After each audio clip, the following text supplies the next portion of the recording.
The air in the courtroom stung with the sterile bite of antiseptic and polished wood. But it was her voice that cut deepest. "He's nothing," Sarah spat, her words slicing through the murmur of the gallery. "A broke, useless man who dragged me down for years." Her hazel eyes, once warm as autumn leaves, now glinted with venom, pinning me to the defendant's chair like a bug under glass. I gripped the edge of the table, my knuckles whitening, as her accusation echoed in my skull. The room tilted, faces blurring, my lawyer, the judge, the onlookers, until all I could see was her, my wife of 12 years, rewriting our life into a lie. I wanted to scream, to leap across the room and demand why. Why she'd turned our shared history, nights of whispered dreams, mornings tangled in sheets, the quiet laughter over burnt toast, into this public execution. But my throat locked, words choking behind the lump of betrayal. The judge's gavel cracked, finalizing the divorce, and I sat frozen, her words branding me. Broke, useless. They clung like damp rot, seeping into my bones as I stumbled out into the gray drizzle of the city. The apartment I returned to was a hollow shell, stripped of her presence. Her perfume lingered faintly on the couch, a ghost of jasmine that twisted my gut. I sank to the floor, the carpet rough against my palms, and replayed every moment of our marriage, searching for the crack where it all broke. Was it the late nights I spent at the office, grinding to build our future? The arguments over money, her size growing sharper each month? Or something darker, something I'd missed, a shadow in her smile, a glance too long at someone else? My mind churned, doubt and denial wrestling for control. I loved her. I still loved her. And that was the worst part. Days bled into weeks, and the world outside seemed to hum with her narrative. Friends stopped calling. Colleagues whispered. "Poor Sarah," they'd say, stuck with that dead weight. I overheard it at the coffee shop, the gym, the grocery store. Her story had spread like wildfire, painting me as the failure who'd ruined her. I withdrew, my apartment becoming a fortress of silence, the hum of the fridge my only companion. But even in solitude, her betrayal gnawed. Not just the divorce, not just her words, but the nagging sense that I'd missed something vital. A truth buried beneath her accusations. I started noticing the signs I'd ignored. The way she'd linger on her phone, her thumb flicking through messages, she'd tilt away from me. The sudden girls' nights, that stretched past midnight, her laughter too bright when she returned. The way her eyes would dart to the door when I asked about her day, as if she were waiting for an escape. I'd rationalized it all, stress, exhaustion, my own insecurities. But now alone, those moments glowed like embers, hinting at a fire I hadn't seen. One night, sifting through old emails for a tax document, I found it. A message she hadn't deleted, buried in a folder labeled work. "Meet me at the usual spot. Don't tell him." No name, no context, just a timestamp from last year, when she'd started pulling away. My pulse hammered, the screen's glow burning my eyes. I wanted to believe it was innocent, a friend, a colleague, but my gut screamed otherwise. I scoured her digital footprints, passwords I still knew, unlocking fragments of her life. Hotel receipts, late-night texts, a photo of her laughing with a man I didn't recognize, his hand grazing her waist. Each discovery was a blade, carving deeper into the trust I'd clung to. I didn't confront her. Not then. Rage simmered, but so did doubt. What if I was wrong? What if I was the paranoid one, twisting innocent moments into betrayal? I needed proof, something undeniable. So I watched, waited, and let the suspicion fester. I tracked her social media, her posts dripping with newfound freedom. Pictures of her at rooftop bars, her smile radiant, her captions vague but pointed. Finally living my truth. The comments poured in, praising her strength, her glow. I was the villain in her story, and the world applauded. Months passed and I rebuilt. A new job, a small startup I poured my soul into, became my lifeline. Coding late into the night, I found solace in lines of logic that didn't lie. The company grew, slowly at first, then explosively. Investors called. Contracts piled up. By the time I bought the mansion, a sprawling glass and stone estate overlooking the coast, I barely recognized myself. The man Sarah had called useless was gone, replaced by someone harder, sharper. But the wound she'd left still bled, especially at night. when the ocean's roar echoed her voice. Then she showed up. It was a crisp autumn evening, the kind where the air smells of salt and possibility. I was hosting a small gathering, investors, colleagues, a few friends who'd stuck by me. The doorbell chimed, and there she was, standing on my porch, her hair catching the golden light of the chandelier behind me. Sarah. Her eyes widened as she took in the house, the cars lining the drive, the laughter spilling from inside. James, she said, her voice soft, almost pleading. Can we talk? My heart lurched, a traitor to my resolve. She looked the same yet different, her confidence tempered by something I couldn't name. Regret? Desperation? I wanted to slam the door, to spit her own words back at her. But curiosity, that old weakness, pulled me in. I stepped aside, letting her into the life I'd built without her. The stage was set, and the past was about to unravel. Sarah's heels clicked on the marble floor, each step echoing like a countdown. The house buzzed with chatter, clinking glasses, and the faint hum of jazz from hidden speakers, but her presence silenced it all for me. She stood in the foyer, her coat draped over one arm, her gaze flickering between the soaring ceilings and my face. You've done well, she said, her voice a mix of awe and something sharper. Envy maybe. I didn't respond, just led her to the study, away from prying eyes. The door clicked shut, and the air thickened with unspoken history. James, she began, but I cut her off. Why are you here? My tone was colder than I intended, but I didn't care. The room smelled of leather and cedar, grounding me as I faced her. Her lips parted, then closed, her fingers twisting the strap of her purse. For a moment, she was the Sarah I'd loved, vulnerable, searching. But I wasn't that man anymore. I made a mistake, she said finally, her eyes locking onto mine. I shouldn't have said those things. In court. About you. Her voice cracked, and I hated how it stirred me, how it tugged at the part of me that still remembered her warmth. I was angry, hurt.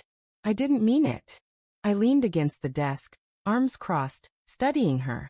The words sounded sincere, but they were too neat, too practiced. You didn't just say them, Sarah. You made sure everyone believed them. My friends. My family. Strangers. My voice stayed steady, but inside, anger coiled tighter. You painted me as a failure. Why? She flinched, her gaze dropping to the floor. I was drowning, James. You were always working, always chasing the next big thing. I felt invisible. Her words carried a familiar sting, the same complaints she'd hurled during our fights. But now they felt like a script, a deflection. I thought of the emails, the photo, the man's hand on her waist. Was it just me? I asked, my voice low, dangerous. Or was there someone else? The question hung between us, heavy as a storm cloud. Her eyes widened, just for a second, but it was enough. A crack in her facade, a flicker of guilt. My pulse quickened, the room shrinking to the space between us. James, don't, she whispered, stepping closer. Her perfume hit me, jasmine and betrayal, and I fought the urge to step back. It's not what you think. Then tell me what it is. My voice rose, sharp enough to cut through her excuses. Because I saw the emails, the receipts, the pictures. Her face paled, and for the first time, I saw fear in her eyes. Not regret, fear. Of what? Being caught? Losing something? She sank into a chair, her hands trembling. It was a mistake, she said again, but this time it sounded hollow, like a line she'd rehearsed but no longer believed. His name was Mark. A colleague. It didn't mean anything. Her voice broke, tears welling, but I felt no sympathy. Only a cold clarity, the pieces snapping into place. How long? I asked, my fists clenching. The study's walls seemed to close in, the air thick with the weight of her silence. A year, she admitted, barely audible. Maybe more. The confession landed like a punch, stealing my breath. A year. More. While I'd been working, planning, loving her, she'd been building a secret life. The late nights, the excuses, the distance, it wasn't just stress. It was him. Why didn't you tell me? I demanded, my voice raw. Why let me believe it was my fault? The question tore at me, exposing the doubt I'd buried. Had I driven her to this? Was I so blind, so consumed? That I'd pushed her into someone else's arms? She looked up, tears streaking her face. I tried. I wanted to. But you were always so certain. So focused. I didn't know how to reach you. Her words twisted the knife, blending truth with manipulation. I remembered the nights I'd come home late, her silence greeting me. Had she been trying, or was this another lie to soften the blow? The room spun, memories colliding with her confession. I saw us at our wedding, her smile bright as sunlight. I saw her packing her bags, her face closed off unreadable. I saw the courtroom, her voice branding me. And now, here she was, begging for forgiveness in the house I'd built from the ashes she'd left behind. The irony burned. "I'm sorry," she said, standing, reaching for my hand. I pulled away, her touch like fire. "I want to make this right. I want us." I laughed, a bitter sound that startled us both. "Us? There is no us, Sarah. You made sure of that." Her face crumpled, but I couldn't stop. "You didn't just cheat. You destroyed me. You told the world I was nothing. And now you're here, what? Because you saw the house? The cars? The life I built without you." Her silence was answer enough. The room felt suffocating, the walls echoing with her betrayal and my own buried pain. I wanted to hate her, to cast her out and be done. But a part of me, the part that still loved her, wavered. What if she was telling the truth? What if we could rebuild? The thought was a poison, tempting and deadly. "Get out," I said, my voice low but final. She froze, her eyes searching mine, looking for a crack in my resolve. She wouldn't find one. Not tonight. She left without another word, her silhouette fading into the night as the door closed behind her. The house felt too big, too quiet, the echoes of our conversation lingering like smoke. I poured a whiskey, the glass cold against my palm, and stood by the window, watching the ocean churn under a moonless sky. Her confession should have freed me, but it didn't. It left me hollow, grappling with questions I couldn't answer. Why had she come back? What did she want? And why, after everything, did I still feel her pull? The next morning, I found an envelope slipped under the door. No name, no address, just my initials scrawled in her familiar handwriting. Inside was a letter, her words sprawling across the page like a confession she couldn't voice. "James, I lied in court because I was scared. Scared of what I'd done, of who I'd become. Mark wasn't just a mistake, he was an escape. But it's over, and I see now what I lost. You don't have to forgive me, but please, let me try to make it right." I read it twice, then burned it in the fireplace, watching the paper curl and blacken.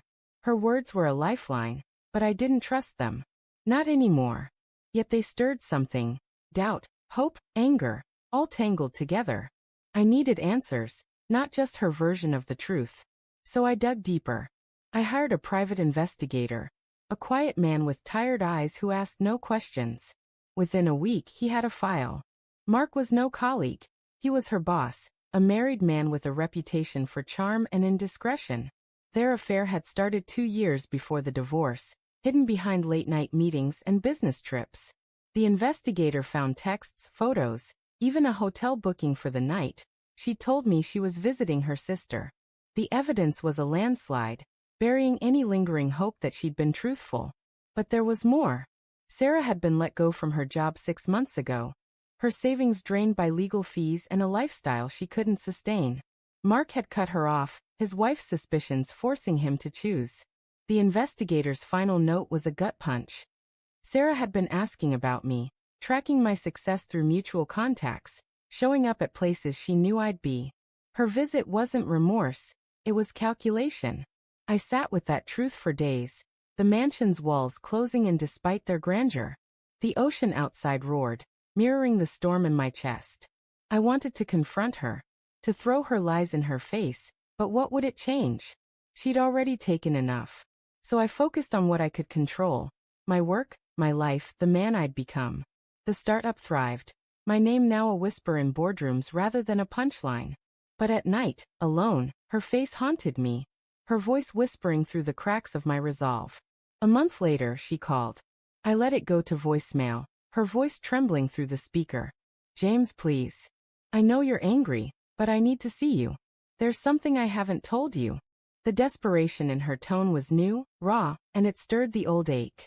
Against my better judgment, I agreed to meet her. At a cafe, neutral ground, where the past couldn't ambush me. She looked smaller in the daylight, her eyes shadowed, her confidence frayed. "I'm pregnant," she said, before I could even sit down. The words hit like a freight train, stopping time. "It's Mark's. He won't acknowledge it. I have nothing, James. No job, no money. I thought maybe you could help." The cafe buzzed around us.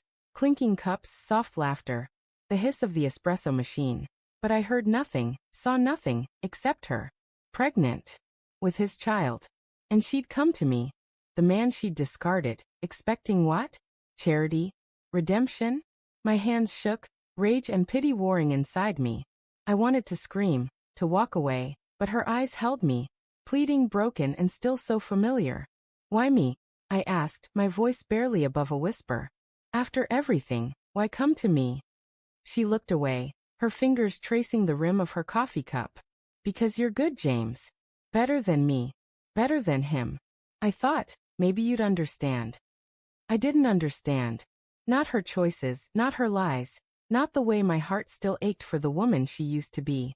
But I saw her clearly now. Not as the villain or the victim, but as a woman who'd lost herself long before she lost me. Her betrayal had shattered me, but it had also freed me, forcing me to rebuild stronger. I wasn't her savior, and I wouldn't be her crutch. "I can't," I said, standing. "I'm sorry, Sarah, but this isn't my burden." Her face crumpled, but she didn't argue. Maybe she'd known it would end this way. I left her there, the cafe's warmth fading as I stepped into the cold. The drive back to the mansion was quiet, the ocean stretching endless beside me. For the first time in years, I felt lighter, unmoored from her shadow. The betrayal still stung, but it no longer defined me. I'd built this life, stone by stone, code by code, and it was mine. Not hers. Not ours. Mine. As I pulled into the driveway, the house glowed against the dusk, a beacon of everything I'd reclaimed. I didn't look back.